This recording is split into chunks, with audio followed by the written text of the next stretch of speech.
Канал Плюс со серијал емисии посветени на предстојните парламентарни избори. Наредните 30 минути се за кандидатот за пратеник во третата изборна единица од коалицијата за подобра Македонија, Трајче Димков. Господине Димков, добре дојдовте во Канал Плюс.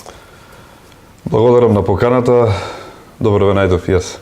По трет пат излегувате на парламентарни избори, сите предвремени парламентарни избори. Во тој контекст би ве запрашала, контактирате со жителите и сега и во предходните предизборни периоди и циклуси, се менуваат ли проблемите, се менуваат ли она на што најмногу се жалат или пак бараат, реагираат жителите во источниот регион? Мала споредба сега и пред околу 6 години. Па точно, јас сум некаде 5 години и 5 месеци. После секогаш беа некои предвремени избори, кај нас така се случува. Овој пат пак имаме предвремени избори. Имав чест да бидам пак на пратеничката листа, овој пат на 4-то место. Место кое ми направи голема чест, меѓутоа ме обврзува. Во однос на прашањето дали се менува или не, значи, во суштина, ние начинот на изработката на програмата и средбите со граѓаните ни е од почетокот сличен. Односно, непосреден, и ние сме постојано на терен со граѓаните на Република Македонија, поготово во регионот. Јас имав една обврска, бидејќи така сме распоредени, да го држам регионот од Штип кон Кочани, Кратово, Пробој, Штип, дури до Виница. Имав можност ова пролет и ова есен да бидам и дури према Виница, Берово и Пекчево. Голем дел од колегите се укрстуваме, некојаш ќе дојдат во Штип и така натаму. Меѓутоа, во суштина, има потреба да се работи, имат потреба луѓето од многу работи, се трудиме да им помогнеме и сето тоа што ќе го кажат, ние го внесуваме во нашите извештаи, кој понатаму се имплементира во програма. И така да мислам дека најдобро ги црпиме потребите на граѓаните и нивните проблеми, меѓутоа со како одеме на терен, така и ги пренесуваме информациите. Вашите политички опоненти, поточно коалицијата предводена од СДСМ, велат дека проектите на Истокот, кои се дел од програмата на актуелната власт, начелно добар дел од нив се во ред, меѓутоа нивната реализација полека се одвива и токму затоа дел од тие проекти се ставени во програмата на коалицијата за живот во Македонија. Се согласувате ли со тоа? Главно овде се мисли на инфраструктурните проекти, дека се реализираат со забавено темпо, гасификацијата и изградбата на клиничката болница во Штип? Не е точно, затоа што нашата програма се поставува на реални основи. Значи се поставува и точно прецизно, се знае каде ќе се гради, кој ќе ја гради, во кој период, со колку средства ќе се гради, прилично е точно и прецизна. Значи, нема некои посебни закаснувања или не знам што, меѓутоа да бидем искрени. Не знам, јас не ги слушав и не знам што зборува. Меѓутоа, проблемот е токму во нив. Ние имаме 10 пати поред избори во Македонија. Сега ќе ви кажам една вистина, да знаете што се случи. Кога се прави некој проект, за да се направи тендер, да се направи набавки и така натаму, во тој период, пред и по избори, ние не можеме да пуштаме тендери и да правиме реализација. Затоа што тоа било предизборно. Знаете дека пред 2 години, па и пред 5-6 години не обвинува дека вие со лопатите фрлате и на тој начин го придобувате граѓанинот. Еве да ве прашам, во овие 2 години, 3 пати имавме избори. Обиди за избори, еве конечно идеме до тогаш. Значи, во ова година само, ако го земете не повеќе или помалку, бидејќи 2 месеца пред избори, 1 месец после избори, 3 пати, значи 9 месеци сме ние во една блокирана состојба. Ние не можеме да функционираме. Господине Димков, вашите политички опоненти, коалицијата предводена од СДСМ, ви замеруваат на темпото на реализација на проектите, конкретно во источниот регион. Овде главно се мисли на инфраструктурните проекти, патиштата, гасификацијата, изградбата на клиничката болница. Сметате ли дека не се реализираат актуелните владени проекти во темпото во кое се предвидени? Значи, пред да ви одговорам на прашањето, јас ќе ви кажам дека во моментов овие неколку години се прави, се коригира историската неправда направена кон источниот регион. Вие сами ги повторите неколкуте проекти, што значи како размислува владата на Република Македонија за источниот регион. Значи, еве реално да зборуваме. Прво се постави универзитет. да добијат образование, едукација, нашите студенти да бидат тука, да не бегат Бугарија или на други места и поевтино. И феноменот Универзитет Гоце Делчев во овие неизминати години некаде повеќе од 100 милиона евра обрат, што се влеват кај граѓаните на Република Македонија, во Штип пред се. Хидросистемот Зетовица е гаранција за водоснабдување за целиот регион. Идурската зона веќе вработува, е најголема во овој регион можност, значи имаме веќе преку 2.500 вработувања. Значи патот кој иде тука или се вкрстува низ Штип од Скопје тука пат, брзиот пат другиот и се патиштата кои треба да се движат покрај Штип, исто така покажува како размислува и што прави владата. Второ, почетокот на изградбата на клиничката болница исто така е нешто што е многу важно. И кога ќе ги видиме сите тие работи, гасификацијата исто така е, електрофикацијата, да речеме, или трафостаницата која во непосредна близина ги поврзува Штип со Србија и Бугарија, ни дава гаранција. Значи, и сега кога ќе го погледнеме сето тоа, гледаме дека колку сериозно и студиозно некој ја поставил, ја разгледал и направил анализа на состојбите што им треба на граѓаните. Околу темпото и реализацијата, и само да кажам околу програмата, нашата програма реално е многу студиозно направена. Се знае кој проект, кога ќе се прави, каде ќе се прави, со колку пари, кој ќе ја изведува, многу прецизно е терминирана. И ние скоро 95% од нашата програма ја реализираме.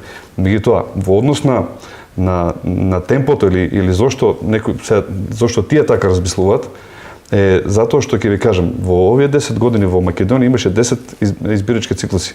Во последната година ние имаме 3 обиди за избори.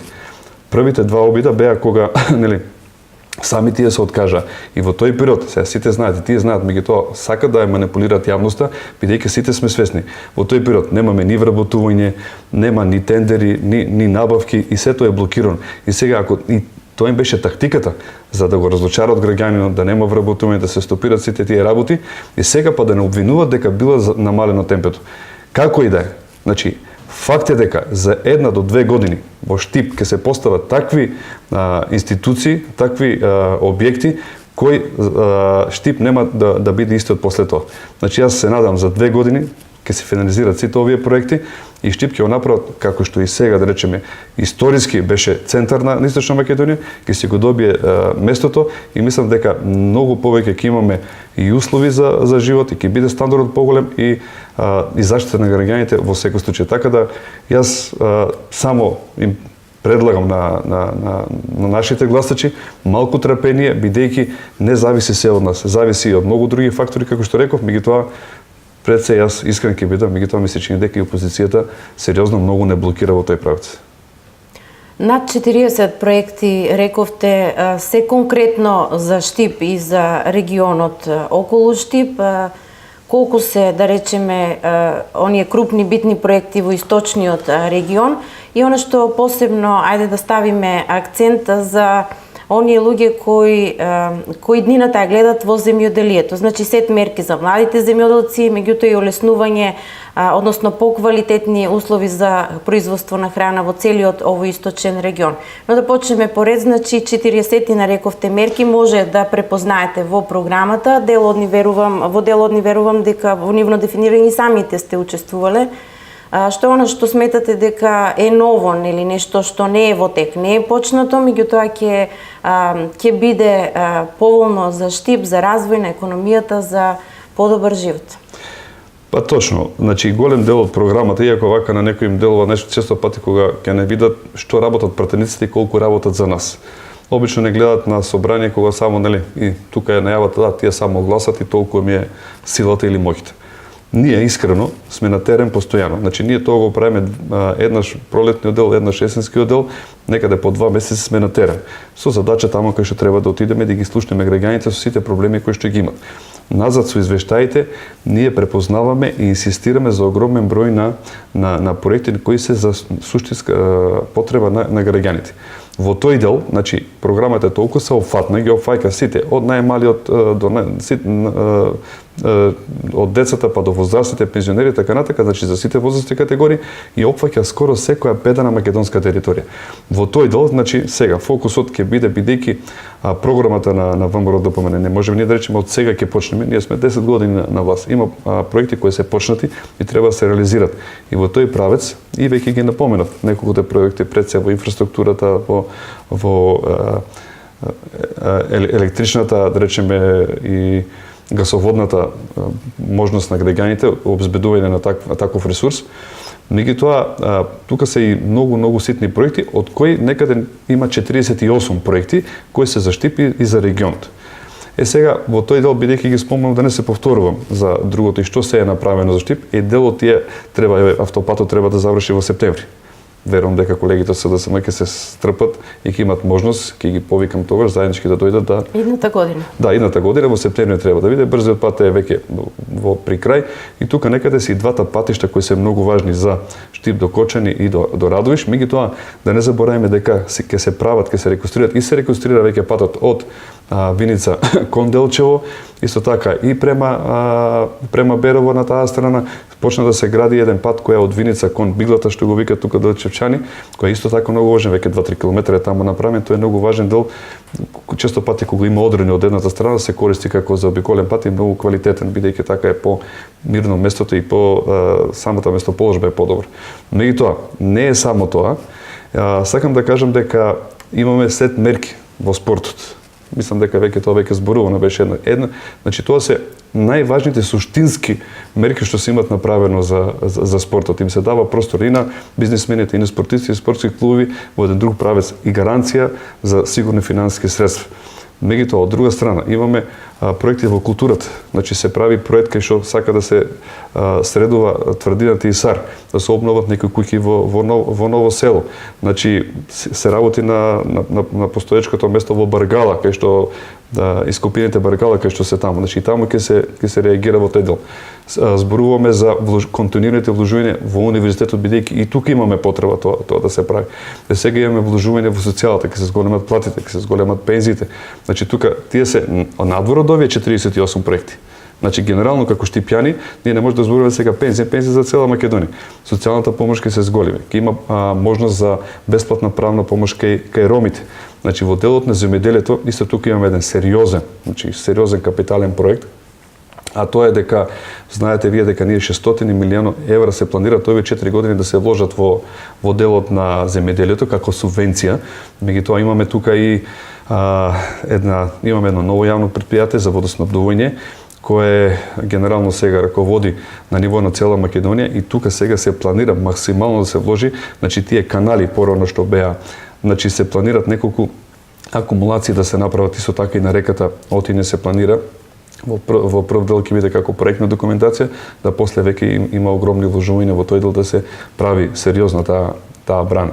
Значи, исто така во моментот се гради, почна ова година, се надам дека до година ќе се заврши, тоа е еден канал ГК-18 во близината на Врсаково, Судик, Сарчиево, Криви дол, Три чешми и така натаму, опфаќа огромна површина на вода и всушност таму се уцевкува водата. Значи сега водата ќе ја пуштаме преку цевка и ќе има многу мала загуба на вода и ќе биде многу корисно за граѓаните. И тој проект кошта 1.200.000 евра. Значи сега во моментов исто така има еден голем проект што е за посебна радост за мене и за граѓаните од трите населби Балканска, Брегалничка и Чедаклија. Тоа е обезбедување на вода за пиење од градскиот водовод и опфаќа некаде околу 1 милион евра. Тоа се сериозни средства, ставени се во програмата и мора да се направат, значи тие работи.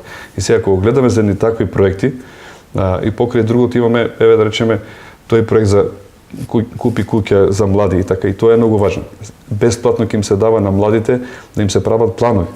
Значи, ќе им се уште повеќе помогне на младите да си дојдат полесно. Тука се зголемува во тој дел, беше до 35 години, сега над 35 години.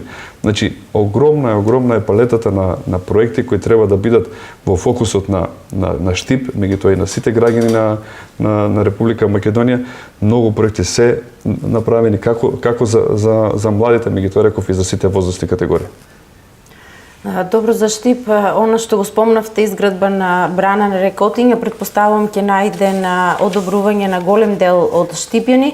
Значи се работи за проект кој се планира да не биде од општински средства, значи не по оној пат како што беше претходно со пренамена на средствата од самопридонесот, туку владин проект поддржан од владата. Дали овие брани, акумулации имаат примерно наводнителна цел, скрутување на водите во услови на зголемен водостој или заштита од поплави, водоснабдување или пак наводнување на земјоделското земјиште? Сведоци сме дека во последно време имавме сериозни климатски пореметувања, во тој правец и многу поплави.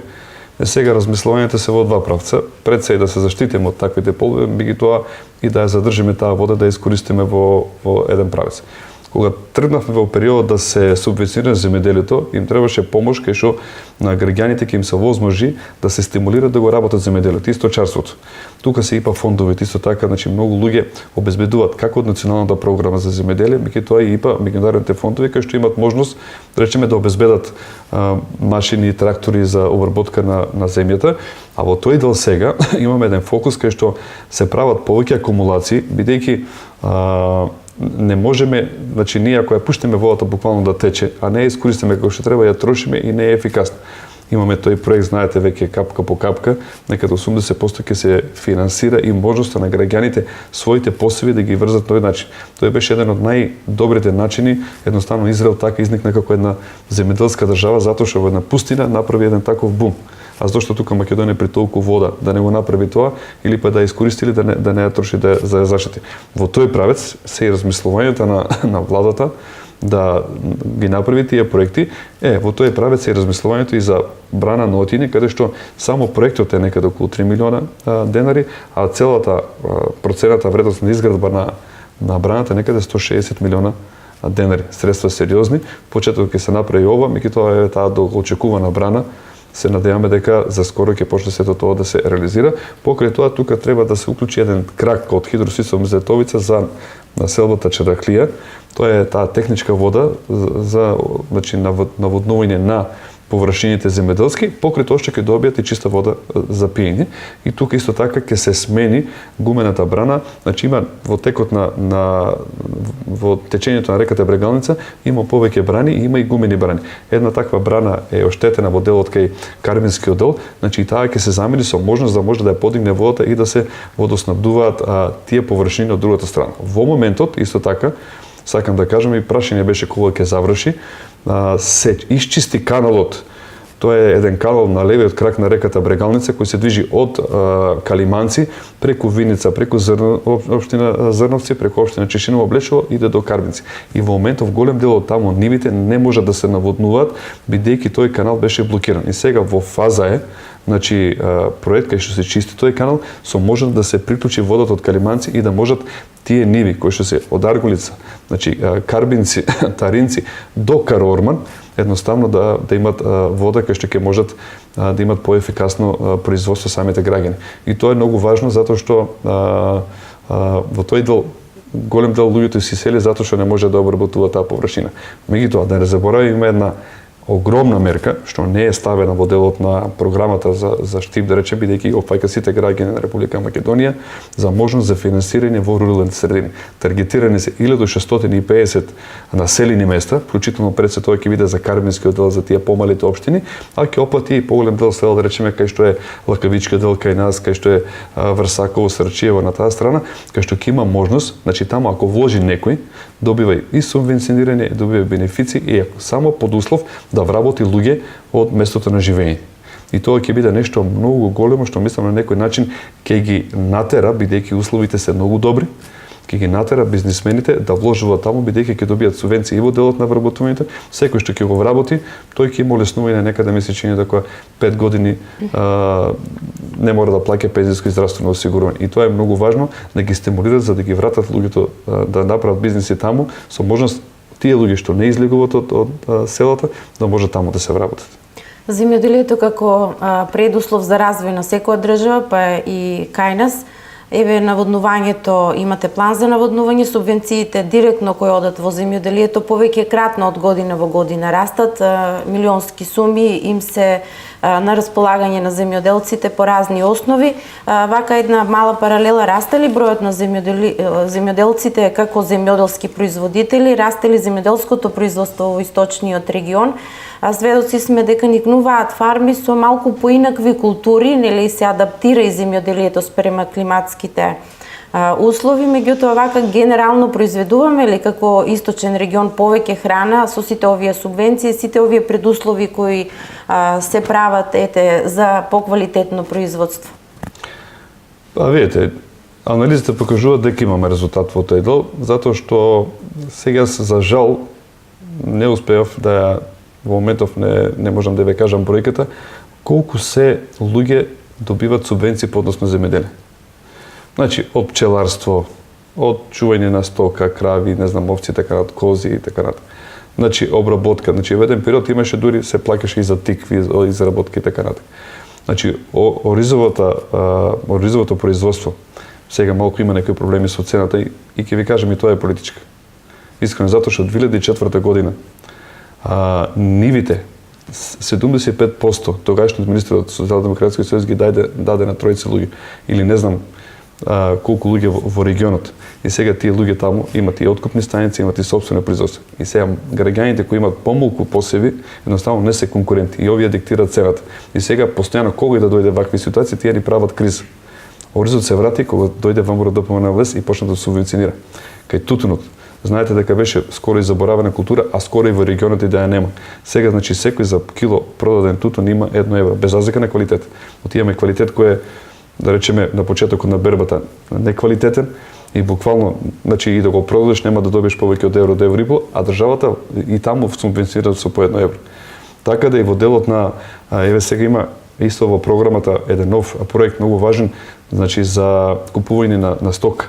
Ќе им се даде можност, значи тие државата ќе им помогне, ќе субвенционира за тие да можат да купат грла на добиток за кои ќе може да ги чуват. Јас овие мерки се многу поздравени во однос на граѓаните и селаните кога одеме ние кога се движиме, меѓутоа често пати да ви кажам, можеби и нас не збунуваат и нив, има еден хендикеп што можеби недоволно се информирани. Еве сега имавме една акција кај што во делот на платечната Агенцијата за финансиска поддршка буквално ги отиде на терен и ги информираше граѓаните за проблемите кои ги имат. Често пати се јавува до нас, нема им била исплатена субвенцијата. И се случува некош да има некои технички прешки и промени. И сега на ниво на Македонија се оди секаде им се објаснува на луѓето каде има, затоа што и станува забуна. Јас сум платил ова или сум платил тоа, а не сум ги добил субвенциите. Така да во тој дел ние сме буквално мобилни во секој дел да се влезе и да се помогне на граѓаните. Господине Димков, во емисијата посветена на парламентарните избори на 11 декември сте во улога на кандидат за пратеник, меѓутоа гостувавте и порано во нашата телевизија, бидејќи сте познат спортски работник. За борењето во некој друг термин и друга емисија, меѓутоа вака за спортот, ваше видување за спортскиот дел од програмата реално? Значи, фокусот во делот на спортот е огромен, бидејќи тука ги опфаќа младите, меѓутоа младите од возраст, буквално од најмладата предучилишна па до студентска и понатаму возраст. Тука можеме со радост да кажеме дека конечно во програмата е ставен и изградба на затворен пливачки базен, кој треба до крајот на ова 4-годишна програма да се реализира со олимписки димензии. И тоа мислам дека на Штип ќе му даде веќе еден сосем друг, да речеме, епитет во однос на тоа како град. Значи и можност на граѓаните на Штип за една дополнителна содржина, меѓутоа во делот на спортот, така рековме, значи со закон за спорт се нешто револуционарно направено. Допрва ќе се утврдуваат и ќе се видат позитивните добивки од него. Во однос на тоа се продолжува со изградба на ситни терени за спорт. Светоци сме дека во Штип се изградени десетина и повеќе, не само од владата, тука и од локалната самоуправа се направени. Значи се понатаму се планираат и баскет игралишта, скейт паркови и така натаму. Меѓутоа во однос на тоа се планираат и во делот и на образованието многу проекти, исто така за малите деца, градинки, реконструкција, обновување на училишта и мислам дека и тој дел е задоволен, така да верувам дека тоа ќе се реализира доколку, нели, пак не ни се случат пак некои приказни од типот на не ви верувам или вие го не ви беа честни изборите и така натака. И јас само би им порачал во тој правец да се преиспитат кај самите себе, да не ја барат вината кај нас. Тука да не остават и ние и граѓаните да работиме. Уште околу една недела останува до крајот на изборната кампања. Ви посакувам убава, мирна кампања. Што би им порачале на нашите гледачи во кампањата и на денот на изборите? Па токму и тоа, јас и на почетокот на кампањата и објавив на мојата Facebook страна, посакував на луѓето да во овој период да имаме една таква мирна кампања.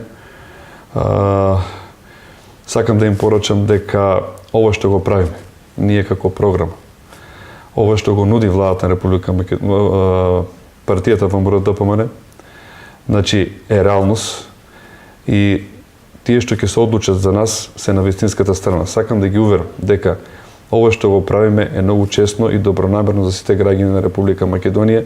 Ги уверувам во сите овие проекти кои ги предлагаме, затоа што тоа го покажа и 10-годишното наше работење.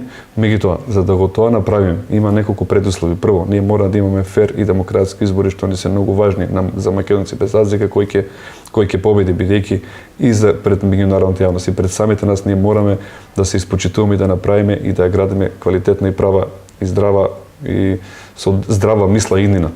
Меѓутоа, во тој правец, јас би сакал да ги замолам, нели, нормално, ја барам нивната поддршка, бидејќи поддршката ни треба, меѓутоа ни треба уште поголема поддршка во однос на бројот на пратеници. Доколку не имаме мнозинство во парламентот од 62-63 пратеника, ние тогаш можеме многу лесно да работиме со овој проблем. Доколку се случи да ги немаме ние тие доволен број на пратеници, ние тогаш ќе треба да коалицираме со некој или со некој треба да се договараме. Така да можеби да се случи да има во однос на тоа некои промени и можеби и тука во однос на тоа да се намали и терминот на реализација или некој проект да речеме да се помести од лево и десно. Меѓутоа доколку ние имаме цврсто победата, ние сме сигурни дека ова што го предлагаме ќе биде реализирано. Благодарам за гостувањето во Канал Плюс. Почитувани гледачи, тоа беше Трајче Димков, кандидат за пратеник во третата изборна единица од коалицијата за подобра Македонија.